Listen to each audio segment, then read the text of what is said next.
आज की क्लास में स्वागत है सभी साथियों का।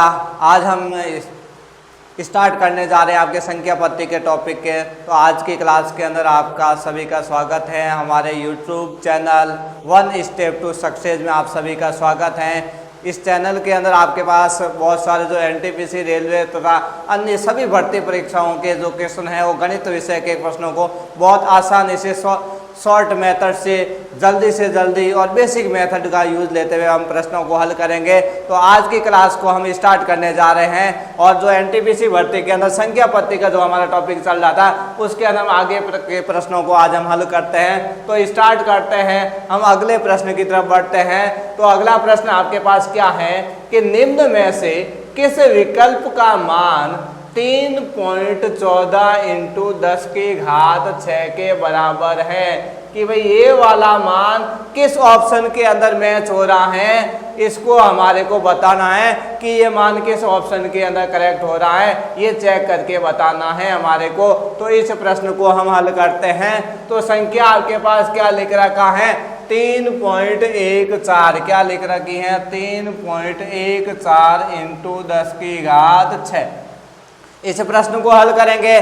तो पहले हमारे इस प्रश्न को जब भी हम हल करते हैं तो इस प्रश्न को हल करते समय देख लीजिए, पहले बात तो आपके पास पॉइंट है। पॉइंट कितनी संख्या के बाद है, दशमलव कितनी संख्या के बाद है। तो हमेशा संख्याओं की गिनती उधर से करते हैं। तो कितनी संख्या के बाद दशमलव है? 2 संख्या के बाद दशमलव है।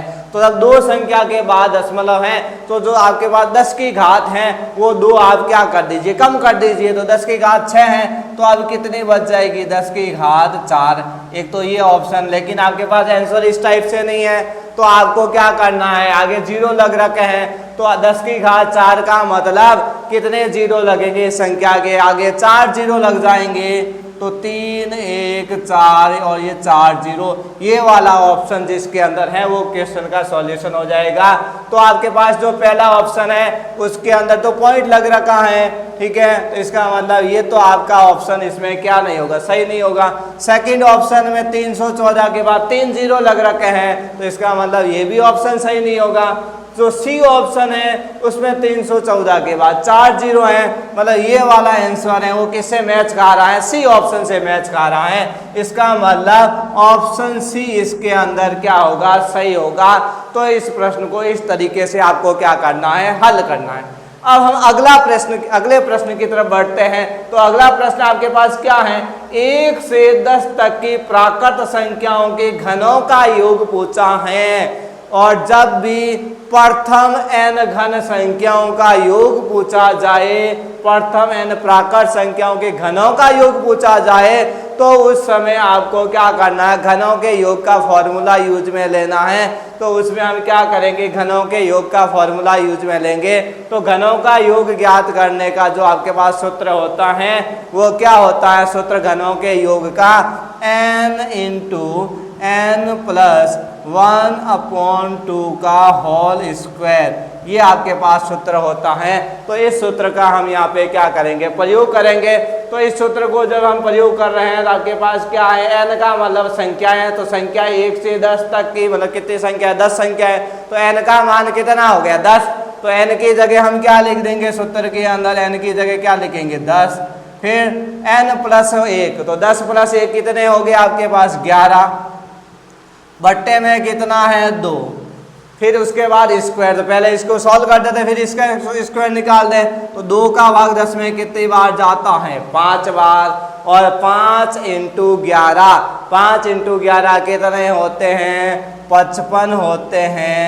और 55 का क्या करना? आपको स्क्वायर करना है। और 55 का स्क्वायर करना है तो आपको क्या करना है? स्क्वायर आप जानते हैं, अगर किसी संख्या का इकाई अंक 5 हो तो उसका वर्ग हम कैसे ज्ञात करते हैं? पहले तो 5 का वर्ग कितना हुआ? 25। और उसके बाद उसके पहले जो संख्या लिख रखी है उस संख्या में है 1 जोड़ के हम क्या कर देते थे? गुणा कर देते हैं। पहले क्या लिख रखा है?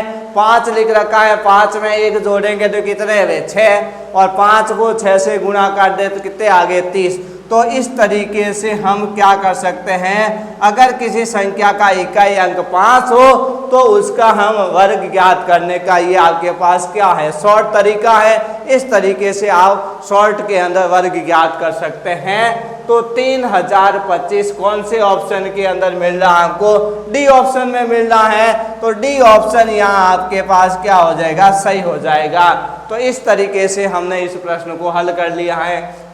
फिर अगला प्रश्न आपके पास क्या कह रहा है, यदि किसी संख्या और उसके 2/5 का अंतर 60 है, मतलब संख्या और उसके 2/5 भाग का अंतर कितना है, 60 दे रखा है, तो वो हमारे को संख्या ज्ञात करनी है। भाई संख्या कितनी है, एक पूर्ण रूप में है, मतलब संख्या और उसका 2/5, भाई संख्या में से 2/5 घटाएंगे, संख्या का पूरा भाग कितना होता है, 1 होता है, और उसमें से हम 2/5 भाग घटा देंगे तो उसका कितना भाग पीछे बचेगा, 3/5 भाग पीछे बचेगा। और वो 3/5 भाग किसके बराबर हैं, 60 के बराबर हैं। भाई 3/5 भाग, संख्या का जो 3/5 भाग हैं वो किसके बराबर है, 60 के बराबर हैं। और हमारे को संख्या पूर्ण रूप से ज्ञात करनी है, मतलब उसका पूर्ण भाग ज्ञात करना है। और उसका पूर्ण भाग मतलब हमारे एक भाग पूर्ण हो गया वो ज्ञात करना है। तो 5 कहाँ चले जाएंगे, गुणे में चले जाएंगे, और 3 कहाँ आ गए आपके पास, भाग में आ गए। अब इसको हल कर, 3 का भाग 60 में कितने बार गया, 20 बार। 20 × 5 कितने हो गए, 100। तो वो संख्या कितनी हो जाएगी, 100 हो जाएगी। संख्या कितनी हो जाएगी, 100 हो जाएगी। तो 100 किस ऑप्शन के अंदर दे रखा, बी ऑप्शन में। तो बी ऑप्शन यहाँ आपका क्या हो जाएगा, सही हो जाएगा। और इस प्रश्न को अगर हम हल करें, दूसरा तरीका इस प्रश्न को हल करने का हमारे पास क्या है, आप ऑप्शन को एक एक ऑप्शन को लेके भी इसको क्या कर सकते हैं, हल कर सकते हैं। फिर हम अगले प्रश्न की तरफ पढ़ते हैं। अगला प्रश्न आपके पास 12वां प्रश्न क्या कह रहा है, 2 से 281 तक सभी सम पूर्णांकों का योगफल ज्ञात करना है।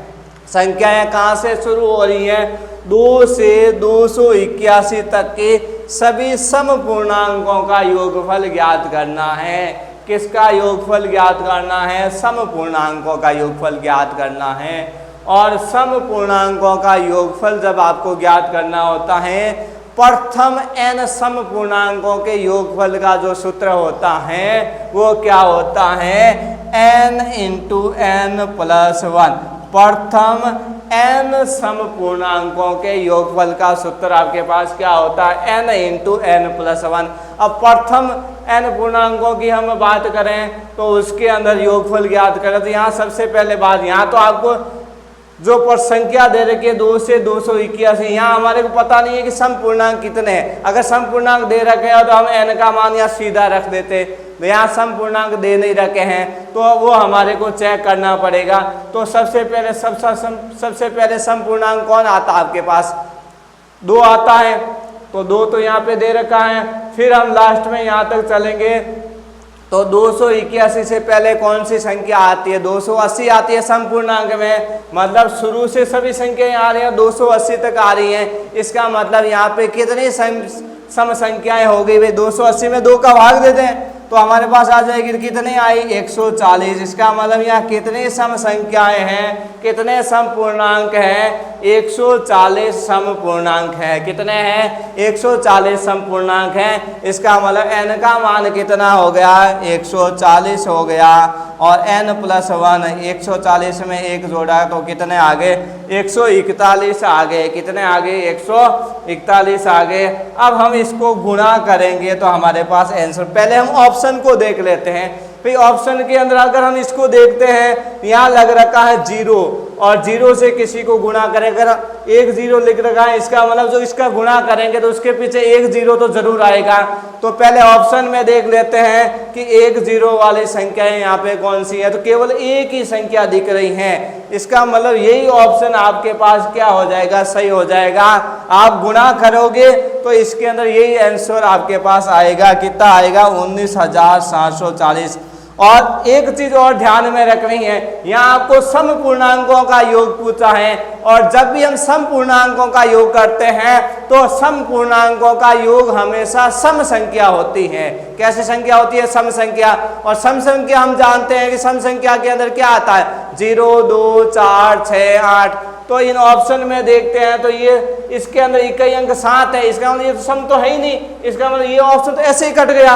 अब इस ऑप्शन को देखो 19,599, तो इसके अंदर इकाई अंक कौन है 9, इसका मतलब ये सम है ही नहीं। दो ऑप्शन तो पहले देखते ही कट गए, फिर इन दोनों में से ही कोई ऑप्शन सही होना था, तो वो आप क्या करेंगे, उसका सॉल्यूशन का ये तरीका यूज करेंगे। यहाँ आपको गुणा करने, क्योंकि एक जीरो वाले संख्या तो एक ही है आपके पास, और संख्या इसके पीछे जीरो है ही नहीं, इसका मतलब ये ऑप्शन आपको यहाँ कैलकुलेशन करने की जरूरत ही नहीं है, गुणा करने की जरूरत नहीं है, आप डायरेक्टली यहाँ ऑप्शन को टिक कर सकते हैं। ठीक है, ज़्यादातर क्वेश्चन इसी तरीके से होते हैं, आपको अपने माइंड को सही ढंग से यूज लेना है।